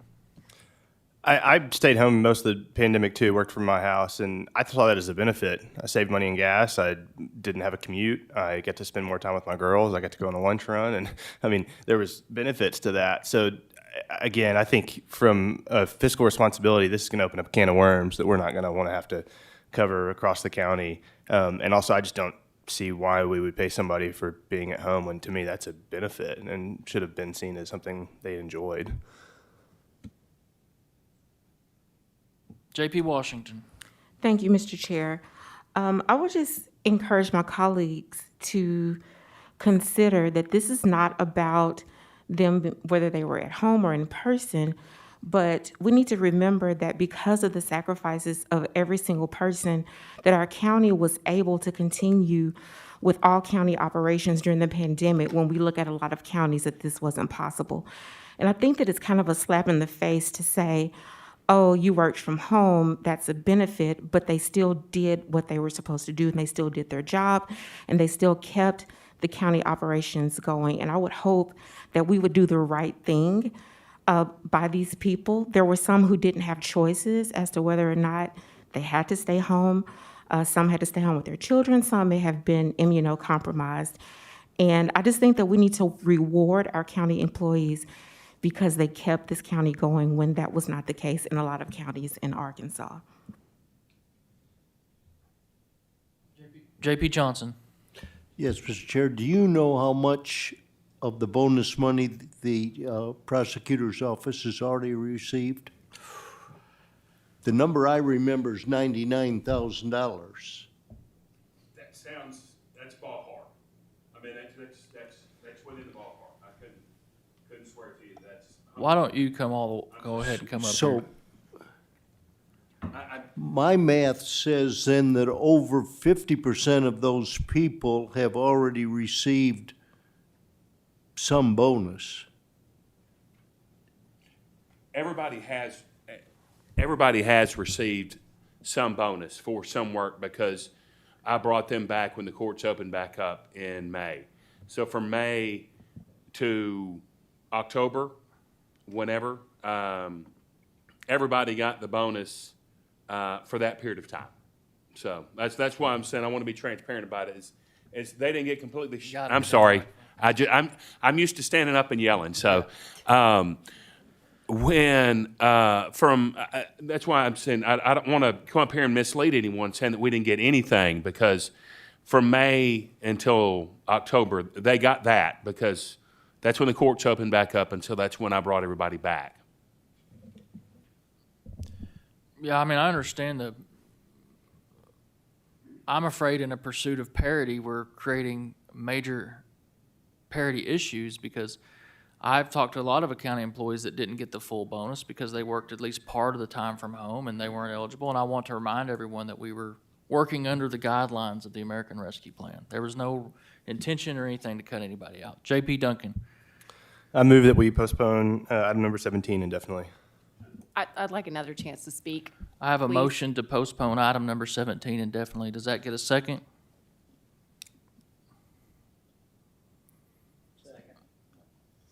Motion to postpone indefinitely by J.P. Duncan, second by J.P. Simons. Johnson, sorry. I wasn't looking that direction. Any further discussion? J.P. Madison? Yeah, I just want to say that for those of you that thought working from home was such a treat, put yourself in the shoes of a single mom who is at home working with her child sitting behind her doing virtual school. I tried to actually work. I'm not a single mom. I have a husband, and he had to go to work because he had to be at his office to do what he does. But let me tell you how hard it was to be at home day in and day out with my child with learning disabilities, trying to be his teacher and work a full-time job to keep our family afloat during the pandemic. It was not a treat on many days. It was an incredible challenge. The gas money that I saved to come to my office paled in comparison to how hard it was to do what I did day in and day out. So to say that people who worked from home somehow had it easy, you don't know what it was like for many parents out there who had kids come home who were trying to be parents, teachers, and workers all at the same time.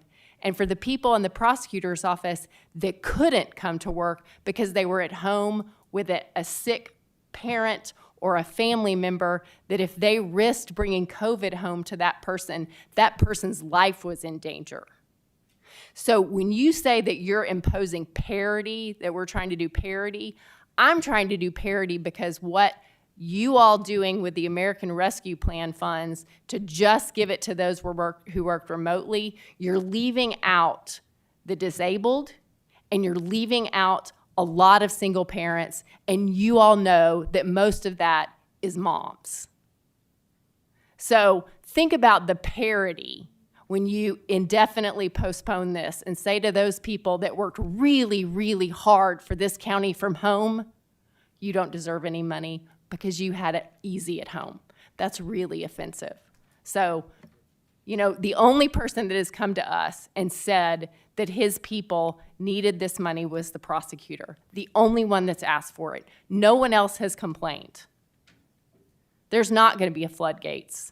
If we can pay millions of dollars out of the rescue plan funds to give employees that might have just come in to work a big bonus, we can do it for everybody else. We should be glad that those floodgates are opened. Just because you had free money from the federal government doesn't mean that everybody's not deserving. Thank you, J.P. Madison. Any further discussion? We'll take the motion up. I had a motion to postpone indefinitely by J.P. Duncan, a second by J.P. Johnson. All those in favor? Aye. Those opposed? No. Ayes have it. Item number 18.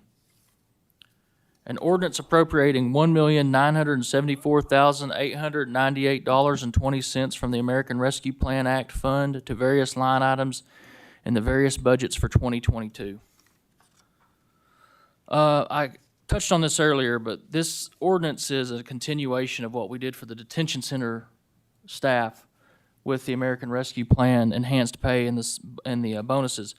What we passed earlier this year was for 2021, and these are the appropriating the funds to continue that same program into 2022. I would also highlight there is additional to this. The Sheriff's Department has included the dispatchers and some communications people that were not included in the first round, but they weren't included in this round. So that's why lines 54 through 56, you'll see some of those funds being appropriated to the Sheriff's Department. Any discussion or motions on this ordinance?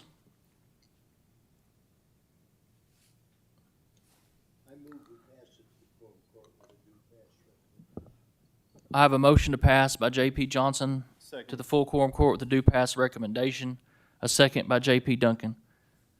Any further discussion or questions?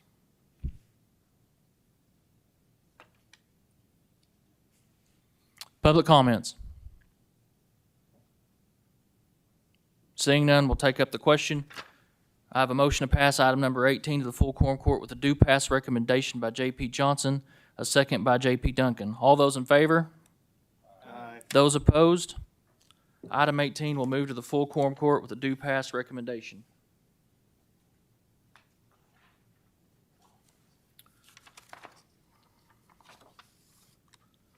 Item number 19, an ordinance recognizing additional revenue in the amount of $600 and anticipating additional revenue in the amount of $300 and appropriating the total amount of $1,106.74 from the general fund and emergency 911 fund to various line items in the emergency management budget and for emergency 911 budget for 2021.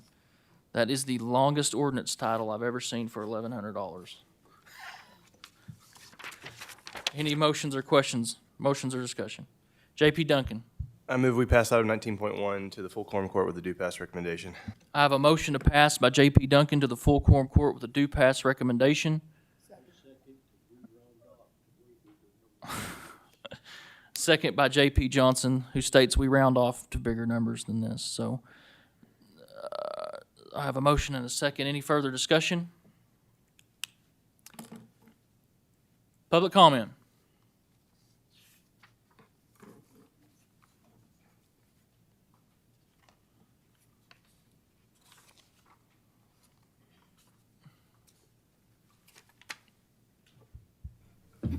Sarah Moore, Fayetteville, Arkansas. I just wanted to do some quick math on the American Rescue Plan monies, the $23 million that we received this summer. With the things that have come forward from finance, I'll go forward to the full quorum court from the beginning that we started with architectural services back in the August timeframe to current. We'll have spent $18.5 million of the rescue funds. That leaves remaining in our coffers $4.5 million. We've been kind of going back and forth about, this ordinance on the NGOs.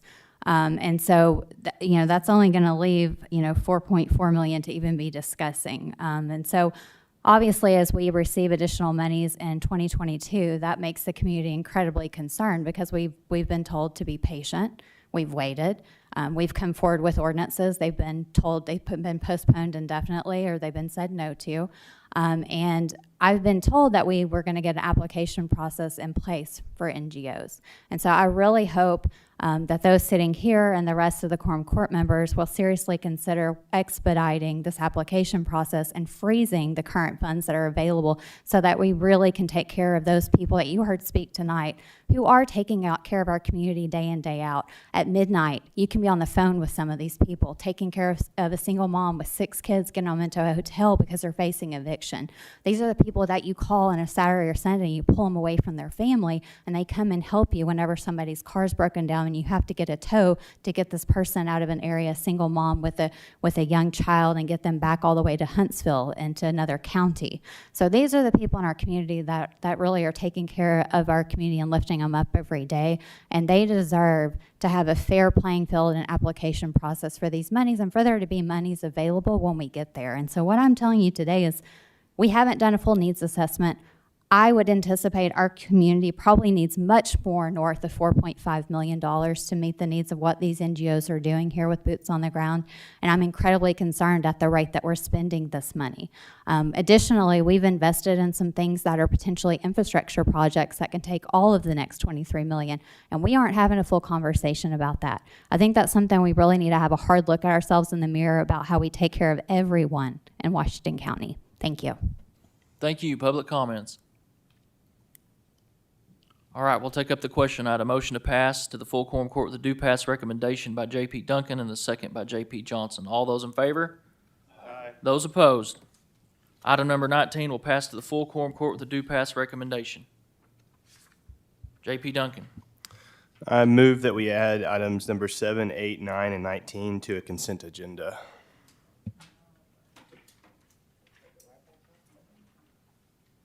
I have a motion by J.P. Duncan to add items 7, 8, 9, and 19 to a consent agenda for the full quorum court meeting. Do I have a second? I have a second by J.P. Wilson. All those in favor? Aye. Those opposed? Items number 7, 8, 9, and 19 will be added to the consent agenda. Item number 20.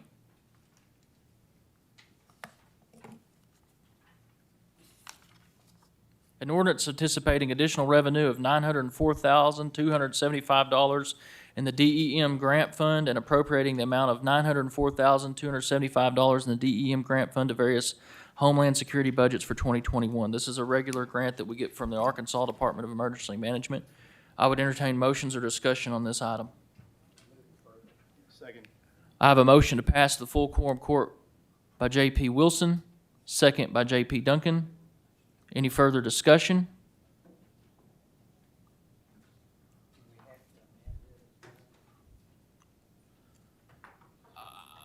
I don't think there's an amendment needed on this one. Is that correct? Moving it from 2021 to 2022. Do we see any appropriate need for that? This grant's a little different. I do. Okay, I do. Yep. I don't think there's. J.P. Duncan. I'm sorry, I didn't mean to. Public comment. Seeing none, we'll take up the question. I have a motion to pass item number 20 to full quorum court with a due pass recommendation by J.P. Wilson, a second by J.P. Duncan. All those in favor? Aye. Those opposed? Item number 20 will move to the full quorum court with a due pass recommendation. We now have item number 21 that was added to the agenda at the first part of the meeting to correct the errors and omissions to the sheriff's budget. I would entertain any questions or motions with regard to item number 21.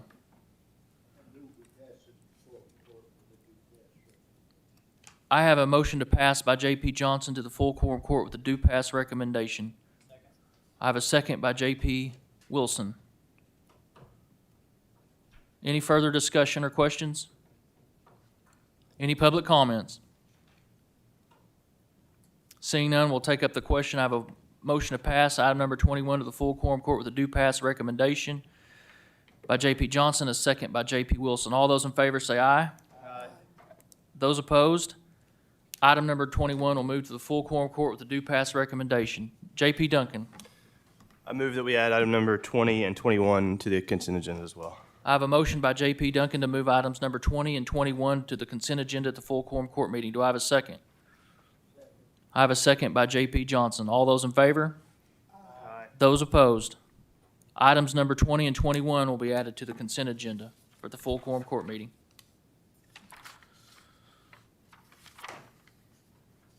Item number 22, we have a public comment section. Public comments are 12 minutes and limited to 3 minutes per person. Good evening. Suki Hires, Fayetteville, Arkansas. You guys, tonight I was really concerned as I watched item number 12 that I thought we worked really hard on in the county services meeting on Monday night to figure out how we wanted to distribute the money from the American Rescue Plan and how much money to go to NGOs and the whole system to get set up. To watch that just get pushed aside after all the work that we had done last time. And then as I watched all the appropriations ordinances come in that had the same kind of date issue, we just amended those. And so tonight, I didn't understand why we had done it, but tonight we have now passed on to appropriate $9.4 million of American Rescue Plan Act, and then it hit me. There's not gonna be any money left for NGOs. And so that's why we didn't amend it. I'm really disappointed in that action tonight. I'm really disappointed that we worked so hard on Monday night to make that a really great ordinance and to watch it just get pushed to the side. Thank you. Public comments.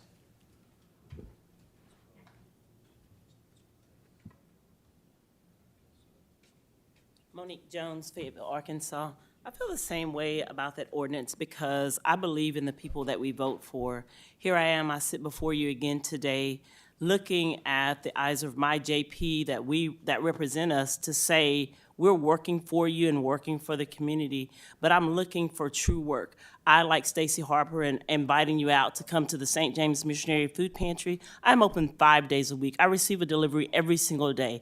I'm at 115 South Willow, Fayetteville, Arkansas, 72701. I'm extending to you, the JPs, to come to your community, see what we're doing, and see how we're serving others in this community. If you say you're really down to help us with these ARPA funds, then do something different. Because if the definition of insanity is doing the same thing, getting the same results. Thank you. Public comments.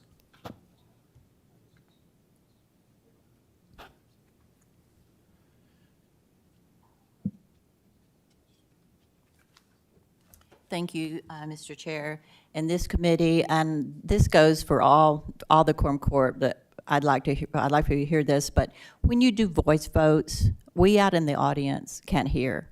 No one takes minutes of these committee meetings, so we don't know. You can't go watch it online and hear. If we can't hear it out here when you do a voice vote, then we can't hear it online when you do a voice vote.